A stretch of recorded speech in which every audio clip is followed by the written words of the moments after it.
Ayol kishini o'zingizga bo'ysundirmoqchimisiz, hurmatli erkaklar? Unda diqqat bilan eshiting.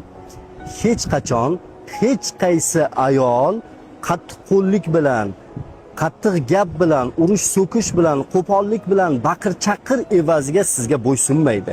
Hech qachon bu ishlar bilan ayolni o'zingizga bo'ysundira olmaysiz. Uraman, qo'rqitaman, qattiq gapiraman, so'kaman, shunda ayolim jim bo'lib qoladi, meni aytganimni qiladi deb xomtama bo'lmang, hurmatli erkaklar. Ayol kishi suvga o'xshaydi. Unga qancha sovuq munosabat qilsangiz, u shuncha muzlab boraveradi. Qancha sovuq munosabat qilsangiz, shuncha muzlab, oxir oqibatda sizga zarar beradi. Muzni qo'lingizga ushlasangiz, qo'lingizni muzlatadi. Bag'ringizga bossangiz, bag'ringizni muzlatadi yoki kesib yuboradi. Og'zingizga solsangiz, tishingizni sindiradi yoki tilingizni kesib yuboradi. Qattiq muz bor-ku, ko'rgansiz-a? Aksincha, istalgan ayolni iliq so'z bilan, shirin so'z bilan, muloyimlik bilan eritib yuborish mumkin. Chunki shirin so'z ularga xuddi olov muzni